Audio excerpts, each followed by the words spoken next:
ఈ పార్టీ ఈ నియోజకవర్గంలో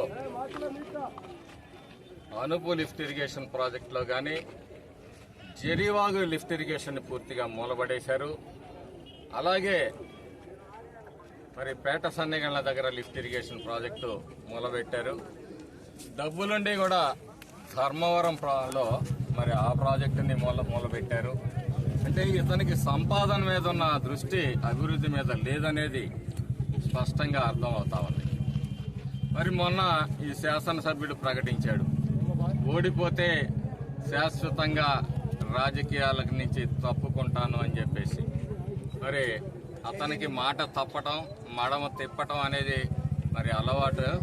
చూద్దాం ఏం జరుగుతుందో అనేది కూడా వేచి చూద్దాము. మరి దుర్గి మిర్చి యార్డ్ ఒకటి ఉంది, దాన్ని ఇసుక డంప్ యార్డుగా మార్చాడు. ఇక్కడ పూర్తి స్థాయిలో మిర్చి లావాదేవీలు జరిగే విధంగా, ఈ రైతాంగానికి మేలు జరిగే విధంగా చర్యలు తీసుకుంటాము. అంతేకాదు రైట్ కెనాల్ మీద ఎక్కడైతే అవకాశం ఉంటుందో అక్కడ అన్ని చోట్ల కూడా లిఫ్ట్ ఇరిగేషన్ ప్రాజెక్టులు తీసుకురావడానికి ప్రయత్నం చేస్తాం. అప్పుడే సమాజంలో అందరికీ మేలు జరిగినప్పుడే సామాజిక న్యాయం జరుగుతుంది. కానీ బస్సు యాత్రలతోటి సామాజిక యాత్ర అంటే కుదరదు. దానివల్ల జరిగే ఫలితం ఏమీ లేదు, పబ్లిసిటీ స్టంట్ తప్పితే. ఈరోజు వరికపూడిసెల ప్రాజెక్టు గాని, ఈ లిఫ్ట్ ఇరిగేషన్ ప్రాజెక్టులు గాని వస్తే వీటిల్లో ప్రతి పేదవాడు, ప్రతి కులము, ప్రతి పార్టీ వాడు కూడా ఆ ఫలితాలను అనుభవిస్తాడు. ఈ సామాజిక న్యాయం అంటే అన్ని వర్గాలకి న్యాయం చేయటం సామాజిక న్యాయం. సామాజిక న్యాయం అంటే బస్సు యాత్రలు కాదు. తెలుగుదేశం పార్టీ సామాజిక న్యాయం అంటే ఏంటో చేసి చూపిస్తుందని ఈ సందర్భంగా తెలియజేస్తాను. మహిళలు అనేక వేల మంది పట్టణంలోకి వస్తారు.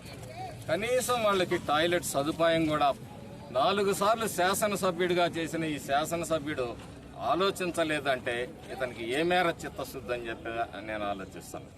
మొట్టమొదటిగా మహిళల కోసం ఈ మాచర్ల పట్టణంలో వాళ్ళకి ఏదైతే మరి వాళ్ళ ఆత్మ గౌరవాన్ని కాపాడే విధంగా మరుగుదొడ్లను ఏర్పాటు చేస్తామని చెప్పేసి తెలియజేస్తూ, మేము రాబోయే రోజుల్లో ప్రతి వార్డు తిరుగుతాము, సమస్యల్ని తెలుసుకుంటాము. మరి ఇవన్నీ కూడా మా నాయకుడు దృష్టిలోకి తీసుకొని వచ్చి మాచర్ల పట్టణాన్ని అభివృద్ధి చేసేందుకు, అలాగే ఈ పల్నాడు ప్రాంతాన్ని అభివృద్ధి పదంలో నడుస్తాము. ఈ అరాచక శక్తుల నుంచి కాపాడుతాము. అనేక విభాగాల్లో దోపిడీలు ఏవైతే జరిగినాయో వాటన్నిటినీ కూడా మరి మళ్ళీ రివ్యూ చేస్తాము.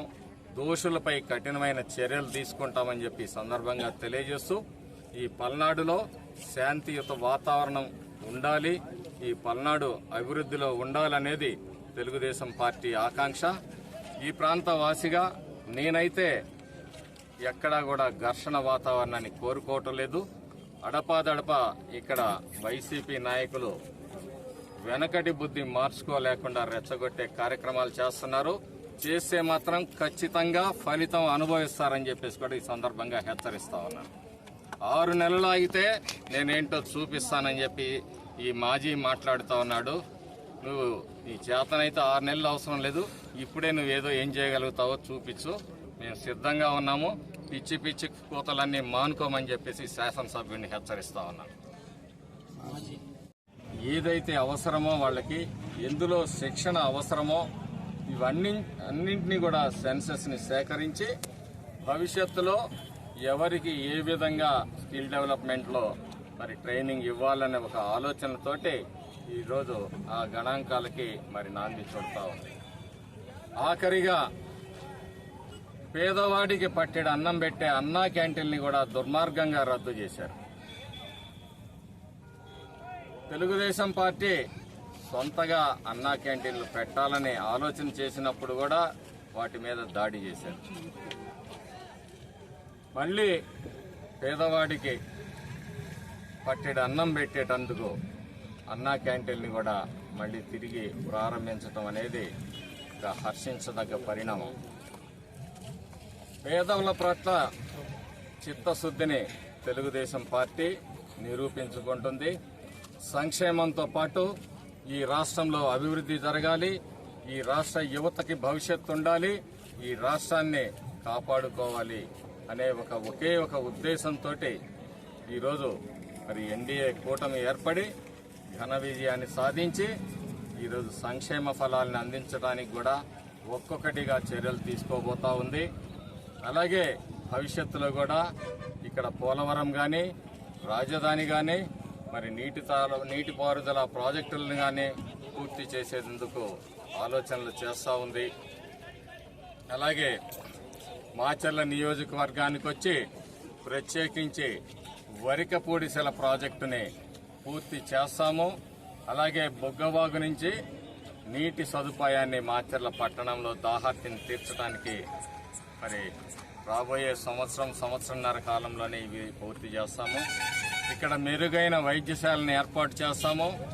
పేదల కోసం, ముఖ్యంగా గర్భిణీ స్త్రీలు చాలా ఇబ్బందులు పడుతూ ఉన్నారు.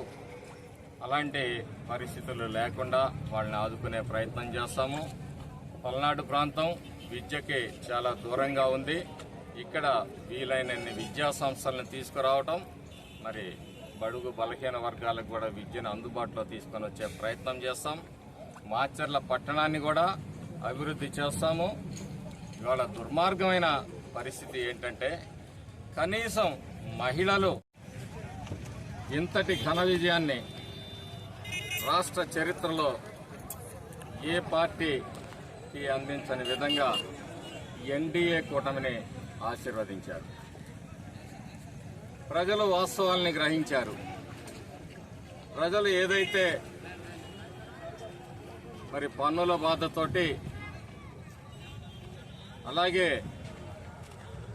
దుర్మార్గంతో, దౌర్జన్యంతో, దోపిడీ పరిపాలనని వ్యతిరేకంగా ఈరోజు ఈ రాష్ట్రానికి అభివృద్ధి కావాలి, మా బిడ్డలకి భవిష్యత్తు కావాలి, ఈ రాష్ట్రానికి సంక్షేమం కావాలి, మేము ఈ బానిస సంఖ్యల నుంచి బయటపడాలి అనే ఒకే ఒక ఉద్దేశంతో ఈరోజు ప్రజలందరూ కూడా మరి తెలుగుదేశం ఎన్డీఏ కూటమికి అఖండమైన మెజార్టీ మరి ఇచ్చి 164 సీట్లు ఇచ్చి ఆశీర్వదించారు.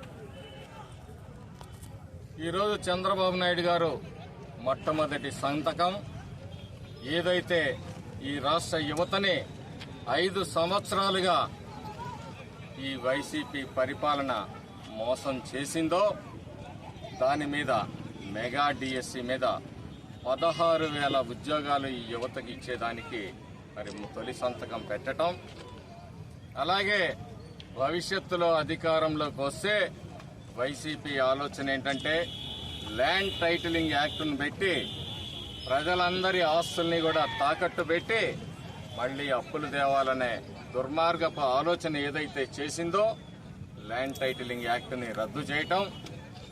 మూడవది మరి పేదలకి ఒక్కసారిగా 1000 రూపాయలు పెన్షన్ని పెంచుతూ ఎన్నికల ముందు ఏదైతే వాగ్దానం చేశారో పెరిగిన ధరలు మరి ఆర్థిక పరిస్థితుల్ని దృష్టిలో ఉంచుకొని పేదలందరికీ కూడా, అవ్వాతాతలందరికీ కూడా మొట్టమొదటి నెల జూలై నెలలో 7,000 రూపాయలు, తరువాత నుంచి 4,000 రూపాయలు ఇవ్వటానికి మరి తెలుగుదేశం పార్టీ మంత్రివర్గం చంద్రబాబు నాయుడు గారి నాయకత్వంలో నిర్ణయించింది. ఆ తర్వాత స్కిల్ డెవలప్మెంట్ కాదు కానీ